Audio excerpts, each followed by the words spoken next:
Hello guys, नमस्ते फ्याबुल्ला। फेरि पनि म तपाईँहरूको सामु आएको छु। केही इङ्ग्लिस ग्रामरका नयाँ कोसेली लिएर आएको छु। तपाईँहरूले देखिसक्नुभयो त्यो कोसेली चाहिँ के हो भनेर। त्यो कोसेली हो क्वेसन ट्याग्स। ओके, आज चाहिँ हामी क्वेसन ट्यागको बारेमा छलफल गर्छौँ and it may be helpful for those students who studies in grade 4 to grade 8. Okay, guys, let's begin.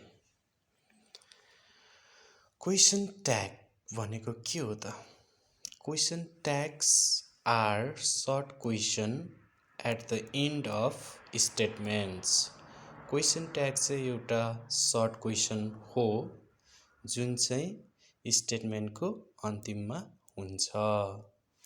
And question tags are used when asking for agreement or confirmation. Question tag चाहिँ हामी जब प्रयोग गर्छौँ जब agreement र confirmation सोध्नको लागि चाहिँ हामी question ट्यागको प्रयोग गर्छौँ. ओके, अब क्वेसन ट्यागमा के हुन्छ भन्दाखेरि पोजिटिभ स्टेटमेन्ट छ भने कुन ट्याग हुनुपर्छ? नेगेटिभ ट्याग हुनुपर्छ. एन्ड नेगेटिभ स्टेटमेन्ट छ भने कुन ट्याग हुनुपर्छ? पोजिटिभ ट्याग हुनुपर्छ. यो एउटा रुल हो, it's important. Positive statement negative tag हुनु पर्यो. नेगेटिभ स्टेटमेन्ट छ भने पोजिटिभ ट्याग हुनुपर्छ. Okay, in case of auxiliary verb or helping verb, हामी एक्जुलरी भर्बलाई चाहिँ हेल्पिङ भर्ब पनि पढ्छौँ फर नेगेटिभ ट्याग. अब नेगेटिभ ट्यागको लागि एक्जुलरी भर्ब अथवा हेल्पिङ भर्ब भन्ने त सबैलाई थाहा छ. Is, am, are, was, were, has, have, had, यिनीहरूलाई चाहिँ हामी कुन भर्ब भन्छौँ? एक्जुलरी भर्ब अथवा हेल्पिङ भर्ब भन्छौँ. नाउ एक्जुलरी भर्बको केसमा नेगेटिभ ट्याग कसरी गर्छौँ त? हामी नेगेटिभ ट्याग कसरी गर्छौँ भन्दाखेरि हामी एक्जुलरी भर्ब लिन्छौँ, सेन्टेन्समा भएको एक्जुलरी भर्ब लिन्छौँ अनि त्यसपछि नटको कन्ट्र्याक्टेड फर्म लेख्छौँ. नटको कन्ट्र्याक्टेड फर्म भनेको एन एपोस्ट्रोफी टी. अनि हामी त्यो सेन्टेन्सबाट के लिन्छौँ? सब्जेक्ट लिन्छौँ. फर एक्जाम्पल, जस्तै he is a teacher.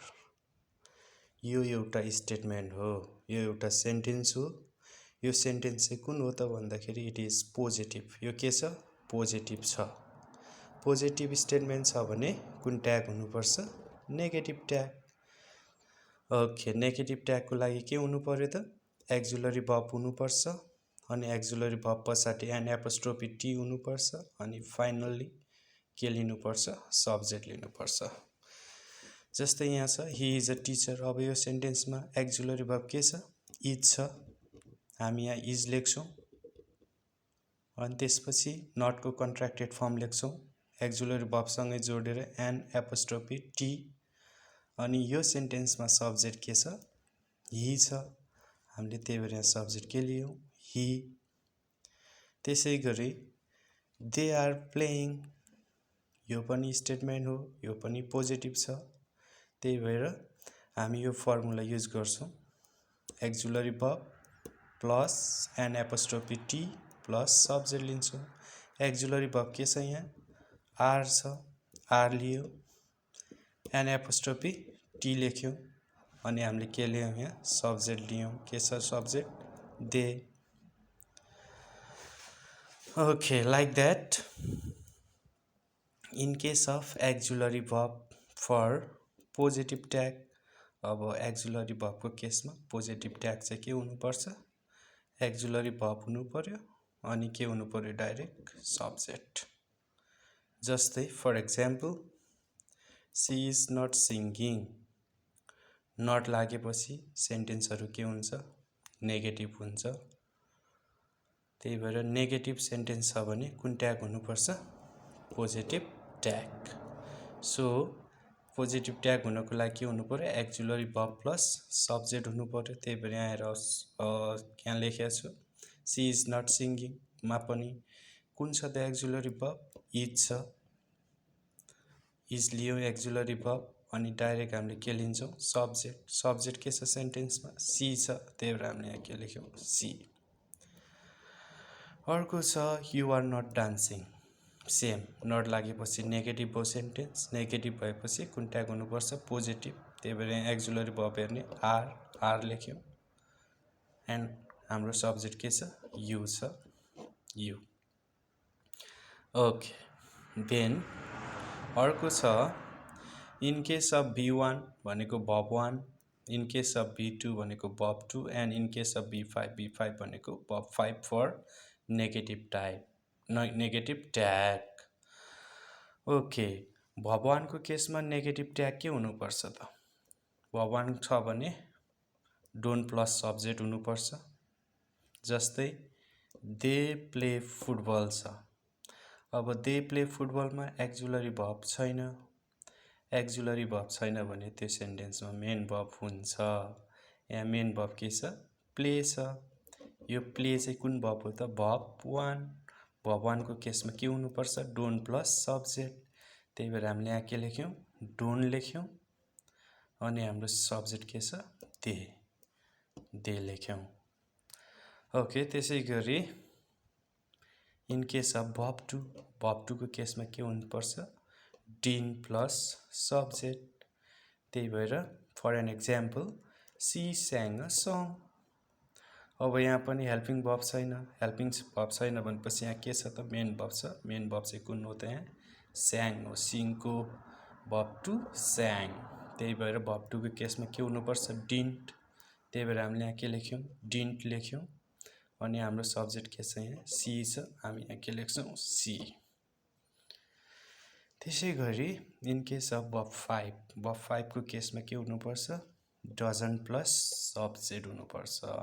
For an example he eats fish भनेको यहाँ पनि भर्ब 5 छ। इट्स चाहिँ भर्ब हो। यो एस लागेको जहिले पनि के हुन्छ? भर्ब 5 हुन्छ। त्यही भएर यो भर्ब 5 हो। भर्ब 5 को केसमा के हुनु पर्यो? Doesn't plus subject. त्यही भएर यहाँ हामीले डजन्ट युज गर्यौँ अनि हामीले के लियौँ? सब्जेक्ट ही। ही। ओके। त्यसै गरी अब पोजिटिभ ट्यागको लागि चाहिँ इन केस अफ भर्ब 1 के हुनुपर्छ? डु प्लस सब्जेक्ट हुनुपर्छ। भर्ब 2 को लागि डिड प्लस सब्जेक्ट हुनुपर्छ। भर्ब 5 को लागि डज प्लस सब्जेक्ट हुनुपर्छ। Okay. Let's go to next. In case of imperative sentence. अब इम्पेरेटिभ सेन्टेन्सको केसमा इम्पेरेटिभ सेन्टेन्स भनेको के हो त? इम्पेरेटिभ सेन्टेन्स भनेको चाहिँ जुन सेन्टेन्सले कमान्ड गरेको छ, यदि त्यो सेन्टेन्सले अर्डर दिएको छ, यदि त्यो सेन्टेन्सले रिक्वेस्ट गरेको छ भने त्यस्तो सेन्टेन्सलाई चाहिँ हामी के भन्छौँ? इम्पेरेटिभ सेन्टेन्स भन्छौँ। In case of imperative sentence whether that statement is positive or negative, tag चाहिँ जहिले पनि के हुनुपर्छ? विल यु हुनुपर्छ है। पोजिटिभ स्टेटमेन्ट भए पनि नेगेटिभ स्टेटमेन्ट भए पनि इम्पेरेटिभ सेन्टेन्सको केसमा चाहिँ जहिले पनि ट्याग चाहिँ क्वेसन ट्याग चाहिँ के हुनुपर्छ? विल यु हुनुपर्छ। जस्तै for an example open the door भनेको यो के भयो त? इम्पेरेटिभ सेन्टेन्स भयो। इम्पेरेटिभ सेन्टेन्सको पनि यो के भयो? पोजिटिभ सेन्टेन्स भयो। पोजिटिभ भए पनि के हुनुपर्छ? Tag will you. त्यही भएर हामी यहाँ के लेख्छौँ? Will you. Like that don't speak. Don't speak not आएको छ यहाँ। नट आएपछि सेन्टेन्स के हुन्छ? नेगेटिभ। तर नेगेटिभ भए पनि इम्पेरेटिभ सेन्टेन्सको केसमा चाहिँ ट्याग के हुनु पर्यो? Will you. विल यु हुनुपर्छ। ओके। त्यसै गरेर अर्को जाउँ। Let me play football. अब यहाँ लेटबाट आएको छ सेन्टेन्स। यो लेटबाट आएको सेन्टेन्स पनि के सेन्टेन्स हो? इम्पेरेटिभ सेन्टेन्स हो। त्यसमा पनि के हुनुपर्छ? Will you. यहाँ पनि ट्याग के हुनुपर्छ? विल यु हुनुपर्छ। अनि अर्को छ यहाँ लेट्स प्ले छ भनेको यहाँ लेटमा चाहिँ के लागेर आएको छ? एपोस्ट्रोफी एस लागेर आएको छ। एपोस्ट्रोफी लेटमा एपोस्ट्रोफी एस लागेको छ भने जहिले पनि ट्याग चाहिँ के हुनुपर्छ? स्याल वी है, एसएचएएलएल स्याल डब्लुई वी, स्याल वी हुनुपर्छ। लेटमा एपोस्ट्रोफी एस लागेर आएको छ भने जहिले पनि ट्याग चाहिँ स्याल वी हुन्छ। अनि त्यसपछि 9 pronouns are used as a subject in question tag। अब question tagमा चाहिँ